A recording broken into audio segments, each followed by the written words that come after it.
Nyame nhyira obi bia no pay ye de obi bia se said ye munim no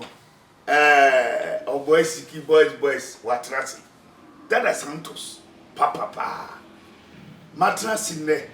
ene efiada kronkron efiada kronkron se mo amunim di ntia ma hye black no ne de ye san kan kiro obi am blow mo amunim dada ye na na awu tumfo kese enyontofo otumfo kese etutu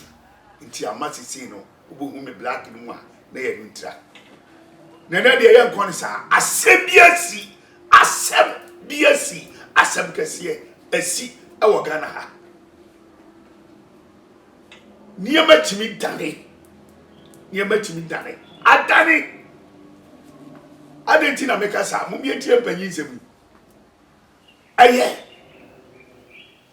panyini bi ena otolo ponko afum ponko odi niema gu na chi bebri eno huri ena otena so one ne ba ena etu kwanti ne ba ne di echire ena afum ponko no ko omunam so mo kono kodu kuro bi so kuro no mkodu so no ehonum no a krom hofo no enye konkonsen eye omo wanto omo se panyini tini modi wo panyini na obetima nanti no adi ponko na chi no wo mbomo huri eti ponko no so e ma abofra ni di ponko ye chi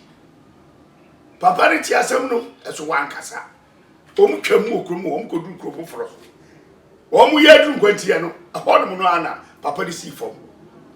no fa na ba de tena so ena odi akire ni wo ko omu pie kuro mu apɛ kuro mu ofo so asebɔ mu kan se edi asem nie na panyinfo bi ohonu ma omu ya abashaboni ne eni sei adenti ena abofra ketonwi wodi na tia ponko so na opanyini a wanyina du sei uchiri ho dwuno na onamfo esa ha papa no beka so wanti nti oduru nkwanti a ombe pie krofufo mu no eni oyi akora ni sifo no omumienu nyina anamfom no omukọ no mudi ponko lechi omudu hon ma kromo forte se na ma hihye ne ma agu ponko achi ena mudi amumienu nyina amnamfom iti eye papa no mudwiri eno ye ne se sa na tie dia ponko no kura onemfa ni ntuku ani bio sukasia bi da o sum ponko no tunsu no ewie masam ka eni say asem ni nyina ne say prophet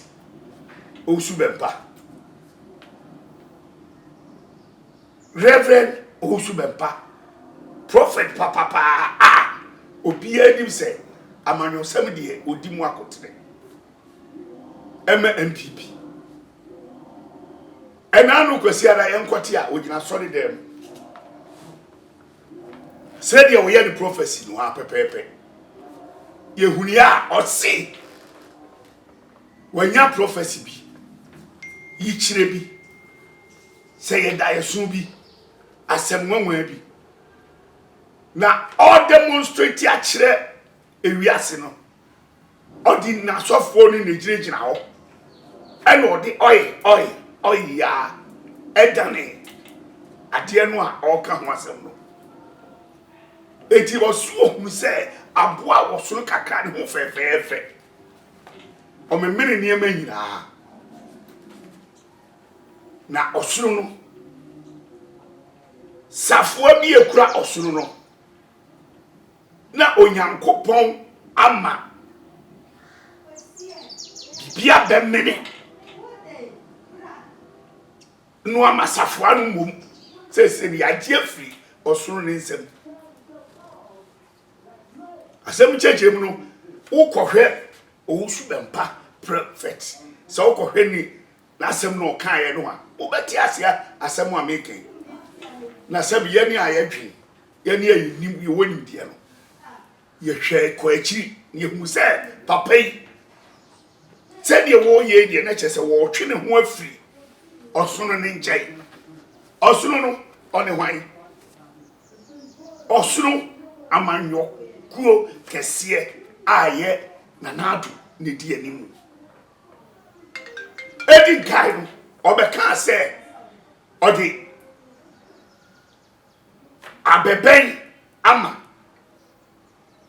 abebeyo odi ama nanado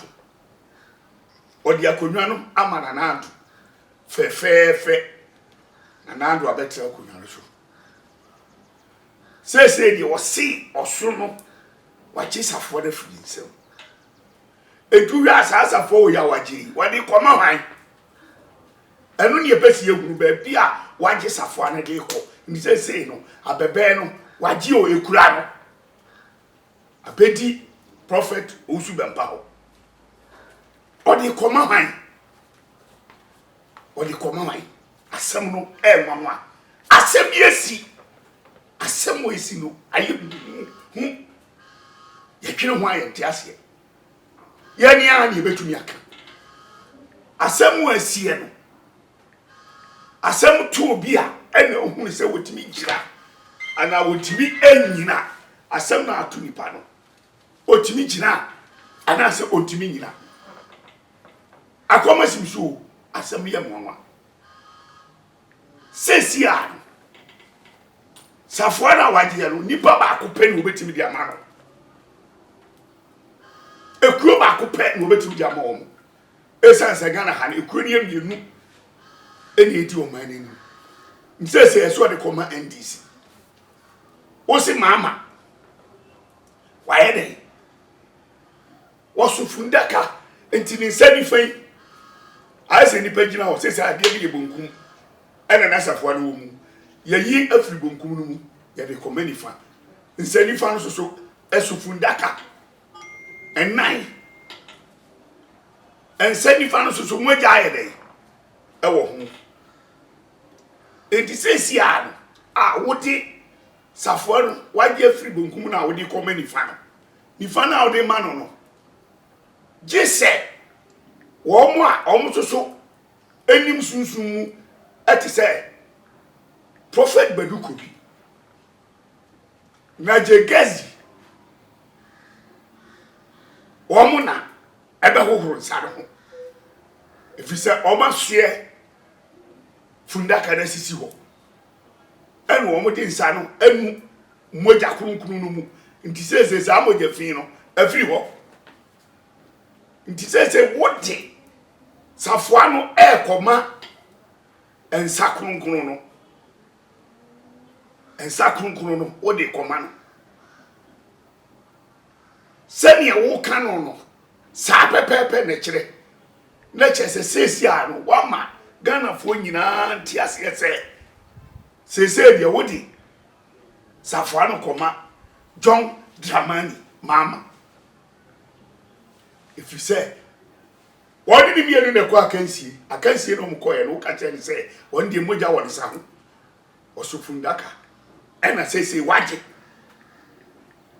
safwa no afi nanado nsem abebe no ade koma nanado waje nti waje no soso mama kokra do or die eno soso waka kire se ba ma wiase nyina ate se asem no kan no enya asem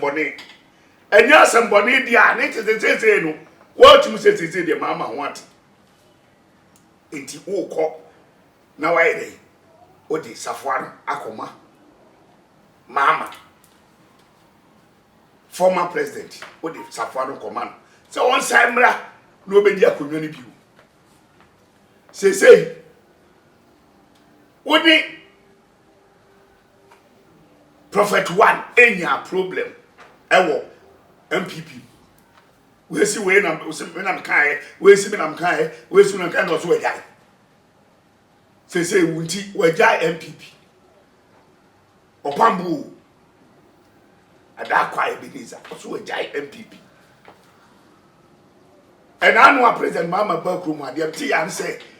program no okoye no okotena radio mercury na che say we prophet 1 oji mama awa waki nti sesia no na che say prophet Ousubempa mama achidie no ye ka wo mo edi mama achi sese no a wakoka ho o wakoka ho na akoro so ukoto wo ma no e wo ho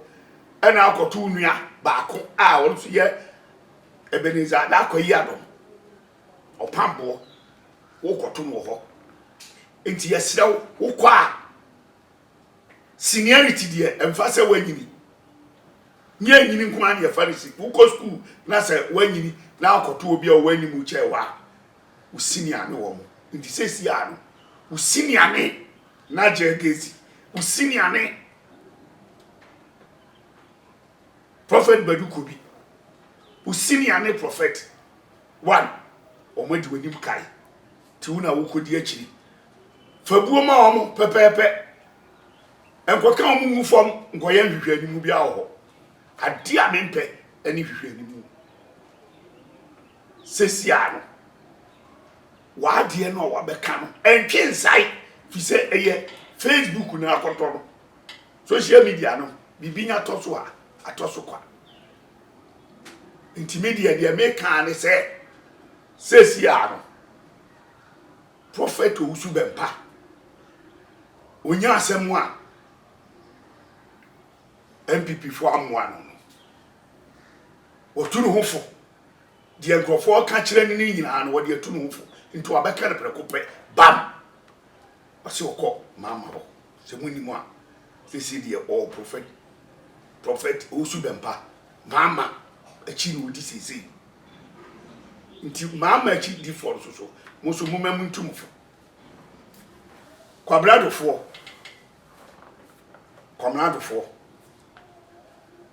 epacho wo mo amoye campaign ma wono eni wo mo nkasa esense wo campaign wo ye nyina no ye wo nimdie no nyansa no we ho no ye nim ba bi a wo kọ o pese mama firi ho a wo na wo ba enya dia utia mama say mama woman enko na so wo mo di unche no say di omsi o mekasa no wa hwe ya obi bekase ebi a utai mama and I make an assembly from B me pese obi e hu say asemu asie no e asemu wanwa na asemu e no e be ye din say papa e be ba be na no he ono de oye obemfu oye professor ewo sa prophecy ni mu no oye professor wo obetima dane no anka say wanka ne sa na say o say no person o kire say no person de o ka bia no o ma ne sa so ama mama o say a enyi o say a oye nyame nipa me de no say ontumi nsai na so o say a na chese onye no kwafo de o chire ye ni nyina sa de chire de o chire ye ni nyina sa de chire onim say sia no MPP party no must breaking the 8 wants to say breaking the 8 no we twam e we Yesu diri breaking the 8 no prophet Owusu Bempa a we na nado prophet ya onu kan bibia kire no no o say breaking the 8 no we twam nti breaking the 8 bia agere eni ho biew ti sesi ade mumpo chance no e NDC dia nti monyine mo ho na sa amre dia moye bia monye na mo fa ntwen 2032 no ha 2032 ena mo beba na sesi ade na se 2032 ha na mo ba ti breaking the 8 no asemu asie ni say prophet Owusu Bempa say breaking the 8 no we see the crime breaking the 8 bi en obi anopay afutu kakra mete ma party ni mienu eno no NDC MPP medium fifi obaka se ni NDC ni a enyamasem obaka se ni MPP ni a enyamasem de opa bia ka oboy me se me ka no kre na ma edo bibias What punch come upon?